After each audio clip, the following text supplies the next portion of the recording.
Like the night is kind of like where you give people without homes food and clothing and stuff they'll need.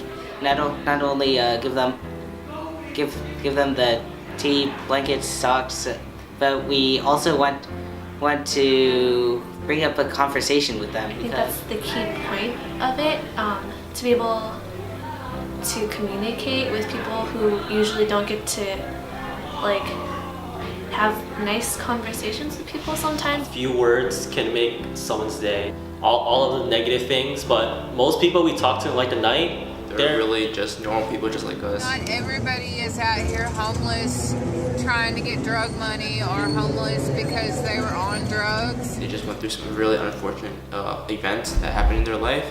I remember we met this guy who used to own his own company, and then he broke both his legs and he couldn't work anymore. And he saw that all fall down. And there was like a lot more similar stories where people, they had really harsh conditions growing up. My mom and dad died and I had nobody to help me get back up on my feet. What do you do when you have nothing and nobody to help you? I mean, what do you do? He ran away from his house when he was like 13 years old in Florida, and he went all the way across the states to here. It's just really mind-opening to hear that, because these people really grew up in such hard conditions, and yet they're still out there with a smile on their face saying thank you to us whenever we give them food and stuff. Compared to the way my life used to be. I became homeless about a year ago. I used to go in restaurants and say, hey man, you hungry? Come on. I had my car, that's why I feed them all. We all eat. All of a sudden now I look like a panhandler. And I just hurt it into my heart. Damn, that's the way people look at me now, like I'm a bum. I stayed in Twin Peaks for 20 years. I couldn't pay them $3,000 a month for rent, so I became homeless. First night I slept on the ground. I cried like a baby, you know. Cause I couldn't believe it, man. 1 year, I lost everything. There's always like stories that people have that are never heard, and this is a great opportunity to learn some of them and learn from them, like learn from their experience and their knowledge, because they've been going through tough times, and that's. Sometimes I feel like giving up, man. But I'm still going though. That's all I know. I can't quit.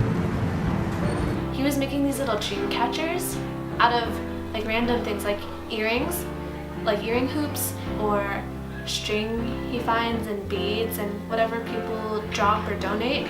I just thought that was really cool. And he was able to share them with people. I remember walking down Union Square, we talked to this person named Neil. The moment we started walking up to him, he started crying.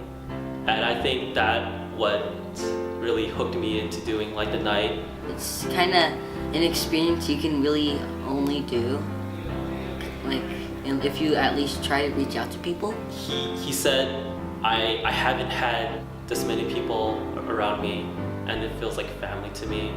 After that night, I felt like it will be really amazing if we could just keep doing this, because a lot of people on the people about homes don't really get the opportunity to talk to people.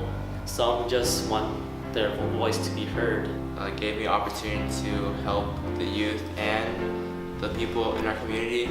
I remember growing up in Cameron House, I would learn a lot about helping others out and doing the right thing. And I just thought that it would be pretty cool to teach the generation growing up now the things that I learned too. It's important to me because not everyone treats them like human beings, and they are human beings. Hello, it's me, Dillard again, your friend of Granton Commercial.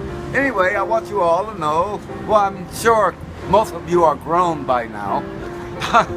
Anyway, yes, I'm a product of the streets, homelessness, whatever you call, but I must say, currently I'm indoors.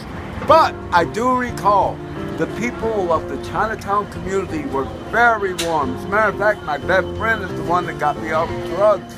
He lives in Chinatown. It's important to me because you see a lot of people that you may know that could go homeless, or maybe even you yourself could go homeless later on in your life, and you will be treated just the same like that. my life, I've always been like ignoring them, like always walk past them. I always feel guilty for doing something like that. Yeah. And it's kind of like it's always bothered me. So when I have the time, I just feel like I should do something about it.